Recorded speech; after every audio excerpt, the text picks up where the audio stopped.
44세하고 60세 환갑일 때 변화가 폭발적으로 일어나는 걸 알게 됐어요. 방향만 잘 갈아타면 우리가 좀 더 건강하게 살 수 있겠다, 이런 생각이 듭니다.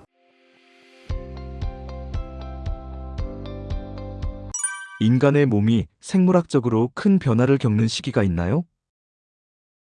2024년 작년에 아주 획기적인 그런 연구가 하나 나왔는데요. 스탠포드 대학에서 여러 대사 산물을 종합적으로 평가해서 분석을 했습니다. 이때 혈액, 피부, 그 다음에 장에 있는 미생물군, 다 미생물종 다 합해서 약 13만 개 이상의 데이터를 통해서 다양한 신호를 동시에 모아서 큰 그림으로 건강 상태를 봤어요. 이런 데이터가 나왔는데, 이 데이터를 보면 비록 108명이라 데이터 숫자는 적지만 25세에서 75세까지 추적 관찰했더니 44세하고 60세 환갑일 때 변화가 폭발적으로 일어나는 걸 알게 됐어요. 이때 변화가 되는 그 총량은 전체 데이터의 81%가 변화를 했는데, 이게 이렇게 선형으로 나타나는 게 아니라 어떤 때 급격하게 변하는 거예요. 급격하게 변하는 거죠. 그러니까 이거는 어떤 의미가 있을까? 노화라는 거는 여러 가지 그 전환점, 특히 두 번의 큰 전환점으로 설명이 가능하다, 이렇게 볼 수 있고요. 그럼 어떤 변화가 있냐 보면, 중년기 44세에는 심혈관 건강이 굉장히 많이 변하고요. 대사 중에서는 지방, 알코올, 카페인의 대사가 급격하게 변합니다. 그리고 피부하고 근육 기능과 관련된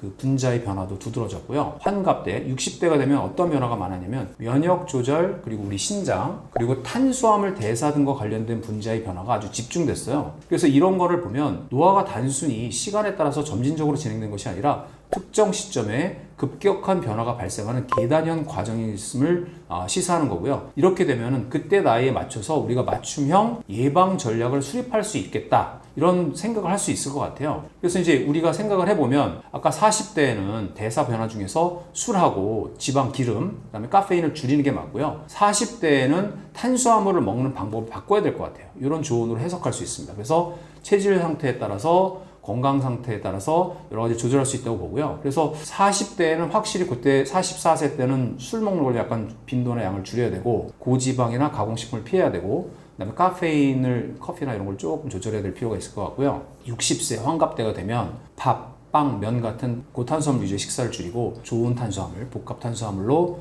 대체할 필요가 있는 것을 우리에게 시사하는 거 아닐까, 이렇게 생각합니다. 염증 관리한다면 급격한 노화를 막을 수 있을까요?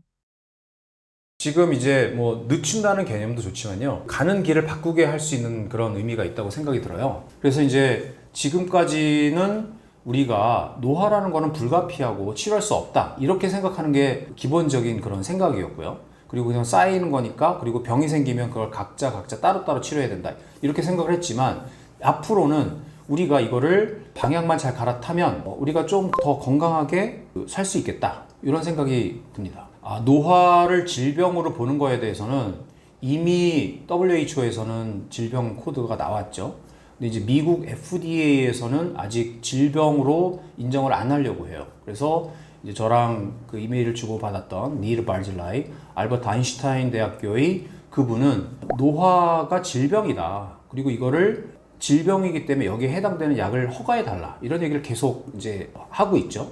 하지만 이 FDA 입장에서도 허가를 쉽게 내주기는 쉽지 않을 것 같아요. 왜냐하면 노화가 질병이야. 그러면 늙어가는 모든 연세 드신 분들이 다 환자가 되는 거고요.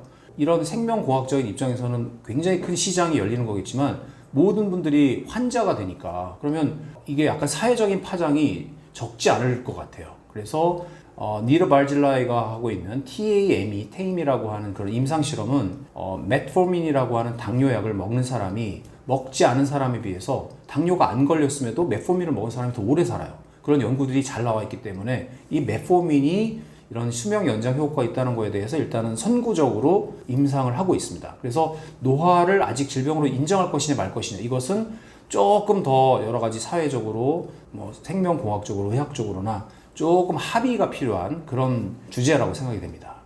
염증 노화와 미토콘드리아는 어떤 관계인가요?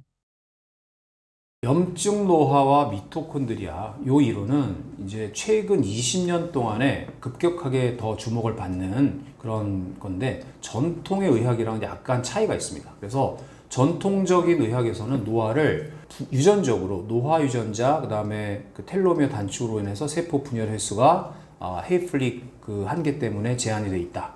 그다음에 분자의 손상이 누적된다. 그다음에 여러 가지 환경, 생활 습관, 미세먼지라든지 여러 가지 화학물들, 그리고 자외선 뭐 이런 것들 때문에 이제 영향을 받아서 노화라는 거는 불가피하게 피할 수 없는 세포나 분자나 유전자의 손상이 축적되는 관점이다. 축적되는 거다라는 게 주류였죠. 근데 이제 염증 노화라는 거는 본질이 아주 조용하게 진행되지만 만성적인 그런 염증이 누적된 결과다. 그래서 이제 염증이 낮은 수두로 지속적으로 발생되면서 미토콘드리아가 기능 저하가 되고 면역계가 과활성되고 이것 때문에 여러 조직이 손상이 되고 회복력이 저하돼서 이런 것들이 노인성 질환으로 이뤄진다. 이런 게 이제 그 가장 기본적인 핵심 컨셉이거든요. 그래서 염증 수준을 조절하면 노화 자체의 속도를 늦출 수 있다는 메시지를 강조하는 거죠. 근데 이게 이제 예전에 1950년대에서 70년대 미토콘드리아 노화 이론이라는 게 있었어요. 그래서 그때 당시에 미토콘드리아 노화 이론은 뭐였냐면, 노화라는 거는 미토콘드리아에서 우리가 자동차 하면 에너지도 발생하지만 배기가스가 나오는 것처럼 미토콘드리아에서 불가피하게 발생하는 활성산소 때문에 이게 손상이 축적돼서 이제 노화가 온다. 이렇게 얘기했었죠. 근데 이런 거는 약간 너무 단순했고, 그러면 항산화제 먹으면 수명이 늘어나야 되는 거 아니냐? 그렇지 않았잖아요. 그래서 그 현대적으로는 어떻게 이해를 하게 되냐면, 미토콘드리아라는 거는 그냥 단순히 ATP를 만드는 에너지 배터리 그런 기관이 아니라 면역을 조절하고요. 또는 세포를 그러니까 자살 프로그램을 돌리는, 그리고 노화와 관련된 신호도 계속 보내는, 그래서 염증과 굉장히 긴밀한 역할을 하는 그런 그 우리 몸의 생명의 마스터 조절자? 이런 개념으로 바라보고 있거든요. 그래서 미토콘드리아가 기능이 저하지게 되면 만성염증의 악순환이 노화 가속의 핵심이다라고 이제 그렇게 되고 있죠. 그래서 예전에 노화를 시간과 손상에 의한 자연적인 쇠퇴로 본 게 아니라 이제는 노화는 조절 가능한 만성염증 상태로 재정의하고 있고, 그래서 염증을 조절하고 미토콘드리아의 기능을 회복하면 건강 수명을 늘릴 수 있겠다는 논문들이 폭발적으로 늘고 있고, WHO나 네이처 이런 데서도 주류의 개념으로 많은 논문들이 지금 실리고 있습니다. 새롭게 나온 노화 연구, 어떤 내용이 있나요? 네, 예전에 나온 연구는 2019년에 나온 혈장 단백질을 기반으로 한 연구고요. 2019년의 연구, 2024년의 연구 두 개 다 모두 스탠포드 대학에서 나왔는데, 두 연구는 모두가 노화가 직선형으로 되는 것이 아니라 급격하게 변하는 시기가 있다는 점에서 같지만 그 관찰 대상과 방법이 약간 다릅니다. 그래서 2019년에 혈장, 피 속에 있는 액체 성분이 혈장의 단백질을 연구한 것은 약 4,300명을 대상으로 했어요. 그리고 단백질은 약 3,000개 정도를 분석을 했습니다. 그랬더니 단백질 패턴이 34세, 60세, 78세에서 뚜렷하게 바뀐다는 걸 밝혔고요.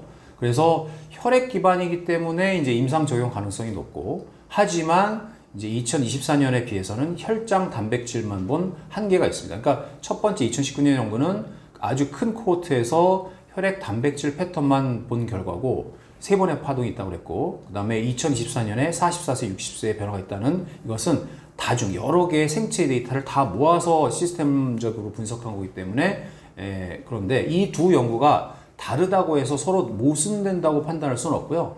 관점과 데이터의 해석 차이로 볼 수가 있을 것 같습니다.